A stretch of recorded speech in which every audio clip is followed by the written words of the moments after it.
Hey guys, welcome to Troy Time. Hey, check it out. Today we are canning hamburger, okay? We're using the Nesco Carey Canner, our favorite canner. Why hamburger? One, because it's one of the most versatile things, okay? We've already shown using our canned hamburger to make spaghetti. We've already shown it in our queso dip. Check those videos out. Those are great videos. But you can use it for anything. Tacos, burritos, any sort of hamburger helper. Put into soups, put into stews.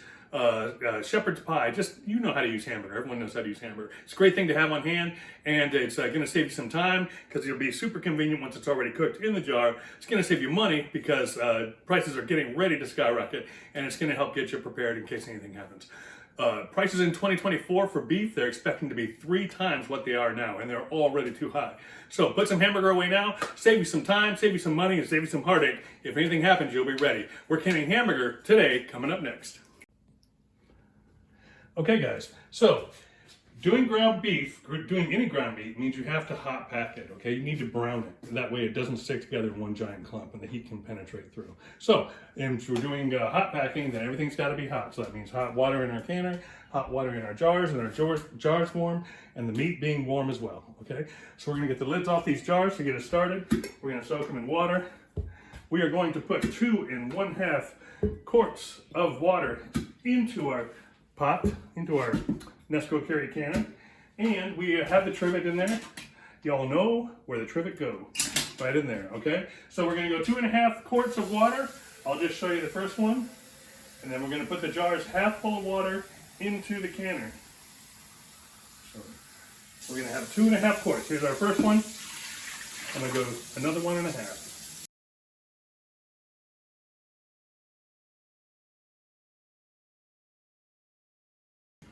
Okay, 2 1/2 quarts of water are in our canner. Our jars are half full of water. See that? Half full of water. We're going to put our 4 jars, these are quart jars, these happen to be wide mouth, in the canner. We're going to start warming them up.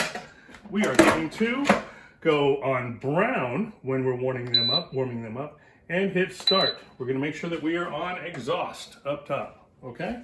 And those are going to warm up. It's going to take them about 10, 12, 15 minutes, and those will be ready to use. Okay, we're using ground chuck today. This I bought in bulk from Walmart. These are about 20 bucks each. So at 5 pounds for 20 bucks, that's $4 a pound, okay? I'm telling you, they're expecting this to be like $12, $13 a pound in 2024 as we get to the end of 2024. And price is steadily rising until they get there. So do this now, really get this going. Anyways, we're gonna put this in a pan and we're gonna brown it. All right, whenever you're hot packing, you need to fill the jars with hot liquid after they have the meat in them, okay? So we've got just a little stew pot on here. We got several quarts of water in here heating up. We're gonna get that to near boiling, okay? Okay guys, I like to use these because I buy it in bulk to save money, right? So this is 5 pounds, and beef's gonna be even more expensive if you're not buying it in bulk, okay? But what I like to do is just I like to cut these into 3 sections before I put them in the pan, because that's about how much my pan holds, and makes it much easier to work with. So I'll just go about 1/3 right here, right? And another 1/3 or so right here. And that just makes it easy to process. I'm gonna put those in the pan 1/3 at a time, okay? A little bit of oil in our pan. And there's not a whole lot of magic I can share with you as far as just cooking hamburger, right? But that little cutting up of this makes this process much easier, right? When you're extracting the beef, that makes that much, much easier. And then the other thing I like is this little chomper tool. This guy here, he makes it easy peasy, right? You can use a spatula too, which I do, but this guy, you can just mash them all down, right? And it makes it really easy to just grind them up and get them nice and flattened out and separated, okay? So my only 2 little tips as far as cooking beef are just slice that packages in 1/3 and use a little chomper tool. Chompity chomp. Now another option, you could fill a stew pot or a stock pot with water, and you could boil this meat to sort of brown it. But if you do that, it's perfectly fine. You can totally do that. But the meat will still be like a little pinkish. It won't have a brown color to it. So it is actually maybe just a little easier to do the boiling, but the end product isn't quite as nice. It's up to you. Either way works fine. I've done it both ways. And if you're putting it in something where it's not going to be highly visible, like if you're putting it in cheese sauce, if it's not exactly dark brown, if it's just a lighter gray, it's not a big deal, right? But just for appearance-wise, especially for today, just basic, we're just going to do it in the pan and we're just going to let it brown that way. Okay guys, so I'm just cooking this for a couple minutes. It's not all the way cooked through. I'm just browning it so it doesn't stick. Okay, just a few short minutes, and then I'm going to drain the fat off of this as I put it into a bowl. All right, so that's the first third that we've done, right? And we're just going to repeat that several times and fill these bowls up. All right, guys, so we've got 10 pounds of hamburger that we browned. It's 80% chuck, so there's probably about 8 pounds. All right, let's take our jars out of the canner. Hot and steamy. We're going to empty this water from the jars. Make sure if you didn't do so, push stop so that it stops heating up the water. You don't want the water completely boiling, but these are somewhat cooling off now. We are going to ladle our meat into the jars. Ladle, ladle, ladle.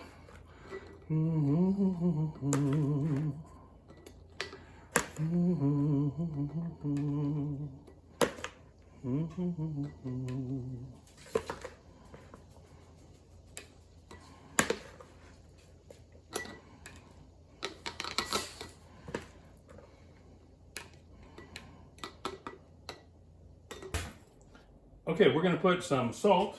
Make sure you're using canning salt or a non-iodized salt, or it will cloud the jar.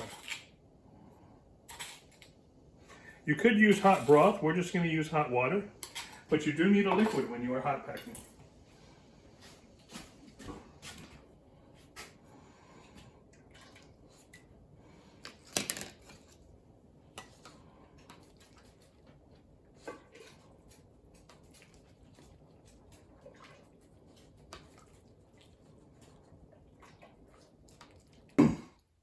Okay, we're just going to use a plastic knife, and we're going to basically debubble. So we're just going to shove it down to the bottom and push inward.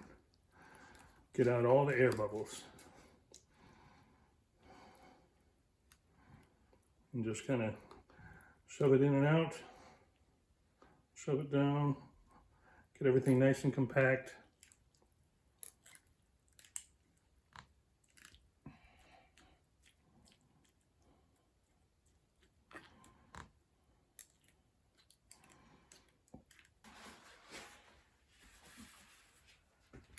Okay, we're gonna go around the outside of the rim and just clean the rims off with some white vinegar.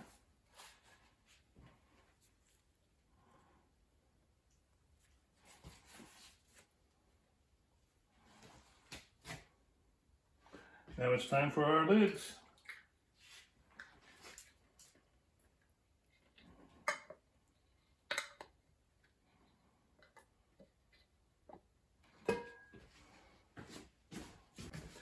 Hand tight on the rims.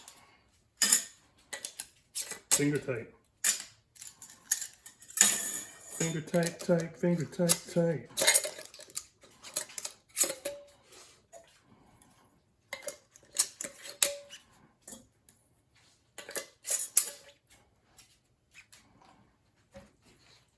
All right, guys, we've got hot meat in hot jars with hot water, going into a hot canner with hot water, with the trivet in, with 2.5 quarts of water in there.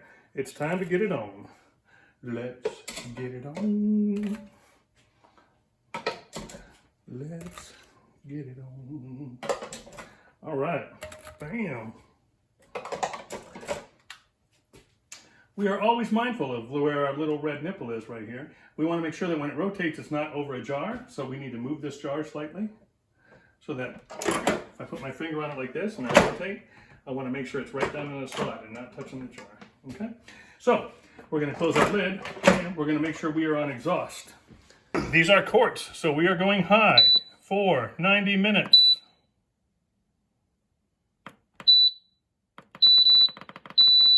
And press start.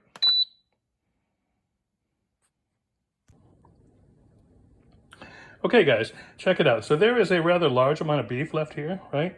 That was the first bowl we got through. This is the second. So there's a pretty fair amount of beef here. So as I just said, it's very important to be storing beef right now.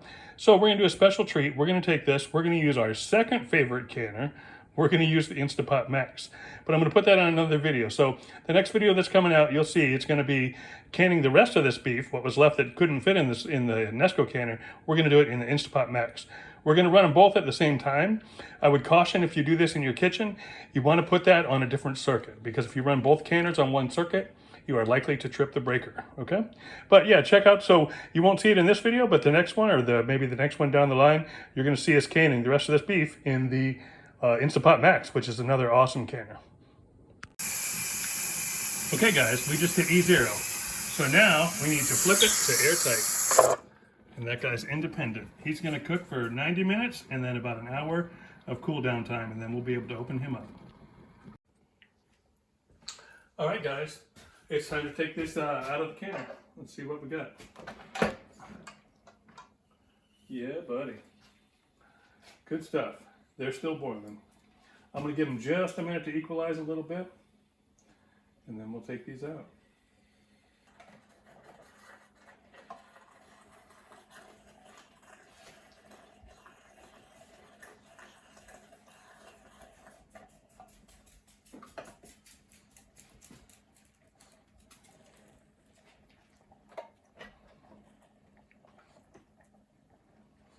These look wonderful, guys.